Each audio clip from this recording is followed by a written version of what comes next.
Hola, mi nombre es Susana Black, soy estudiante de la Cátedra de Relaciones Económicas Internacionales del quinto semestre A de la Universidad Santa María de la carrera de Estudios Internacionales. Este video es acerca de los sistemas económicos enfrentados durante la Guerra Fría. Para hablarles un poco acerca del contexto histórico de la Guerra Fría, es que esta fue un periodo de tensión política y militar entre Estados Unidos y la Unión Soviética. Se extendió aproximadamente desde finales de la Segunda Guerra Mundial en 1945 hasta la disolución de la Unión Soviética en 1991. Durante este tiempo se formaron dos bloques principales.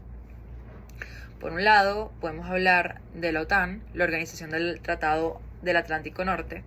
Este bloque fue formado en 1949 por Estados Unidos, Canadá y varios países europeos occidentales, con el objetivo de garantizar la seguridad colectiva frente a la amenaza soviética. La OTAN se basaba en el principio de defensa mutua, donde un ataque a uno de los miembros implicaba que todos los demás iban a actuar en consecuencia, pues.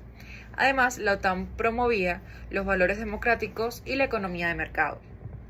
En cuanto al otro bloque, podemos hablar del Pacto de Varsovia. Este bloque fue establecido en 1955 en respuesta a la formación de la OTAN y estaba liderado por la Unión Soviética.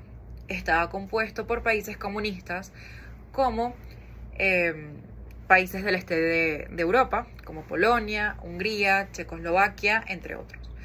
El Pacto de Varsovia tenía como objetivo contrarrestar la influencia de la OTAN en la región y mantener la cohesión entre los países socialistas.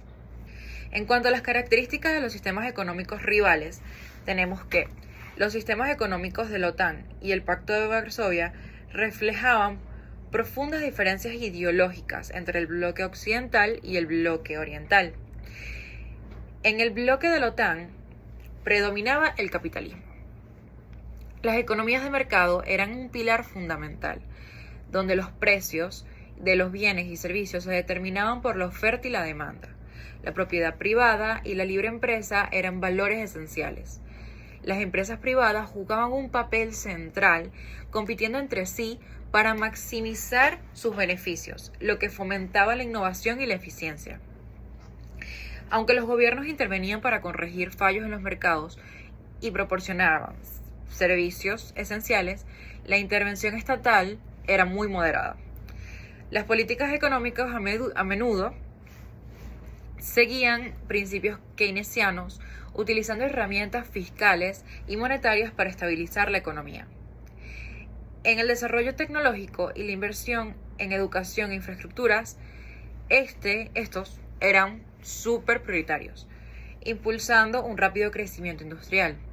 Además, se promovía el libre comercio, la reducción de barreras arancelarias, facilitando el intercambio internacional y la cooperación económica. Por otro lado, el Pacto de Varsovia, el sistema económico era socialista, basado en una economía planificada centralmente. Aquí, el Estado controlaba todos los aspectos de la producción y la distribución de bienes y servicios a través de planes quincenales que establecían como objetivos económicos. La mayoría de los medios de producción eran propiedad estatal, eliminando prácticamente la propiedad privada de grandes empresas. En lugar de los mercados libres o los precios y los salarios eran fijados todos por el Estado. La competencia entre empresas como tal se conocía en el occidente, mas no en el oriente de Europa. Esto no existía, básicamente, ya que las empresas estatales operaban bajo directrices gubernamentales. El objetivo principal era la igualdad económica y la eliminación de la pobreza, asegurando que todos los ciudadanos tuvieran acceso a los servicios básicos como la educación, la atención sanitaria de manera gratuita o subsidiada.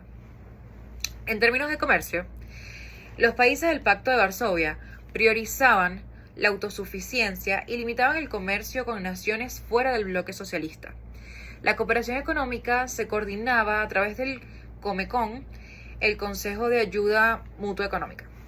En resumen, mientras la OTAN defendía el capitalismo, la libre empresa, el libre comercio.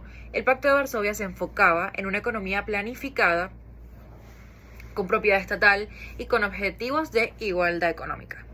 Estas diferencias económicas reflejaban aún más las profundas diferencias ideológicas que existieron durante la Guerra Fría. Ahora, hablando un poco de la doctrina Truman y de los motivos políticos que propiciaron el Plan Marshall, podemos decir que durante la Guerra Fría, Estados Unidos implementó políticas estratégicas para contener la expansión del comunismo y reconstruir Europa. La doctrina Truman y el Plan Marshall fueron dos de las iniciativas más importantes. La doctrina Truman fue anunciada en 1947 por el presidente Harry Truman. Esta se enfocaba en detener la expansión del comunismo. En el discurso del Congreso, Truman destacó la necesidad de apoyar a Grecia y a Turquía, que estos países eran amenazados por la influencia comunista. Y la doctrina se basaba principalmente en proporcionar ayuda económica y militar a naciones en riesgo de caer bajo la influencia soviética, marcando así el inicio del compromiso global de Estados Unidos para defender la libertad y la democracia. Por otro lado, el Plan Marshall fue lanzado en 1948. Fue una iniciativa de ayuda masiva para la reconstrucción de Europa tras la Segunda Guerra Mundial. Si bien sabemos que esta dejó devastada a Europa. Esto fue propuesto por el secretario de Estado George Marshall. Él tenía planes con objetivos cruciales. Primero, en primer lugar, Europa estaba en ruinas después de la guerra y su recuperación era esencial para evitar el caos económico y social que podría favorecer al ascenso del comunismo. Fortalecer las economías europeas era una forma de contrarrestar la influencia soviética y así apoyar a gobiernos democráticos. El Plan Marshall buscaba establecer mercados estables para los productos estadounidenses y así fomentar el comercio internacional. Ayudar a Europa también beneficiaba a la economía de Estados Unidos, creando una relación de interdependencia económica. Plan Marshall consolidó alianzas políticas con Europa Occidental, fortaleciendo así el bloque occidental frente a la Unión Soviética. Esta ayuda no solo reconstruyó economías, sino que también estableció una barrera política y económica contra la expansión soviética. La doctrina Truman y el Plan Marshall fueron estrategias claves de Estados Unidos para la Guerra Fría, para así contener la expansión del comunismo y también reconstruir Europa, consolidando así su liderazgo global y promoviendo la estabilidad y la democracia en el mundo occidental. En cuanto a la división de Corea y su situación actual, podemos hablar de que la península coreana, ubicada en el este de Asia, fue un punto crítico durante la Guerra Fría. Tras la Segunda Guerra Mundial, Corea fue liberada del predominio japonés en 1945. Sin embargo, en lugar de unificarse, la península quedó dividida en el paralelo 38, el norte bajo influencia soviética y el sur bajo influencia estadounidense. En 1948 se formaron dos estados paralelos. En el norte, Corea del Norte, liderada por el comunista Kim Il-sung, y en el sur, Corea del Sur, con un gobierno anticomunista bajo Syngman-rhee. Esta división fue un reflejo directo de las tensiones globales entre el bloque comunista y el bloque capitalista. En 1950, Corea del Norte invadió Corea del Sur, iniciando la Guerra de Corea. Después de 3 años de conflicto devastador, en 1953 se firmó un armisticio, pero no un tratado de paz, consolidando la división de la península. Hoy, Corea del Norte es un estado comunista totalitario bajo el liderazgo de Kim Jong-un. Es conocido por un estricto control sobre la sociedad, graves violaciones a los derechos humanos y un programa nuclear que provoca constantes tensiones internacionales. La economía norcoreana, fuertemente centralizada, sufre frecuentes escaseces debido a sanciones internacionales y mala gestión interina. Por el contrario, Corea del Sur se ha convertido en una república democrática con una economía muy avanzada y dinámica. Es un líder global en tecnología, en automóviles, en cultura pop como el K-pop. Y Corea del Sur es un aliado muy cercano a Estados Unidos y mantiene una postura defensiva frente a Corea del Norte, con presencia de tropas estadounidenses en su territorio. Las relaciones entre ambas Coreas siguen siendo tensas, aunque ha habido algunos intentos de diálogo y acercamiento. Las diferencias ideológicas profundas y la amenaza nuclear de Corea del Norte dificultan cualquier avance significativo en la reconciliación y reunificación de esta península. La península de Corea aún sigue dividida, en parte por sus tensiones políticas y económicas, reflejando todas estas tensiones que dejó la Guerra Fría y presentando un desafío significativo para la paz y la estabilidad en esta región. Continuando, podemos hablar acerca del estatus político de Taiwán y los efectos económicos del conflicto de reconocimiento. Hay que ir un poco al contexto histórico y político de esto, y es que tras la Segunda Guerra Mundial, China entró en una guerra civil entre el Partido Comunista y el Kuomintang, el Partido Nacionalista. En 1949, el Partido Comunista ganó el control de China continental y estableció la República Popular de China, mientras que el gobierno Kuomintang se retiró a Taiwán, estableciéndose allí la República de China. Desde entonces, ambos gobiernos han reclamado ser el legítimo de toda China. A nivel internacional, la mayoría de los países no reconocen a Taiwán como un estado independiente debido a la política de una sola China, promovida por la República Popular de China. Sin embargo, muchos mantienen relaciones informales y comerciales con el estado de Taiwán. En 1971, la ONU reconoció a la República Popular de China como el representante legítimo de China, excluyendo así a Taiwán. Hoy, Taiwán opera como un estado de facto. Tiene su propio gobierno, una constitución, celebra elecciones libres y democráticas, y el presidente de Taiwán actualmente es elegido por los ciudadanos, y el país tiene sus propias fuerzas armadas para su defensa.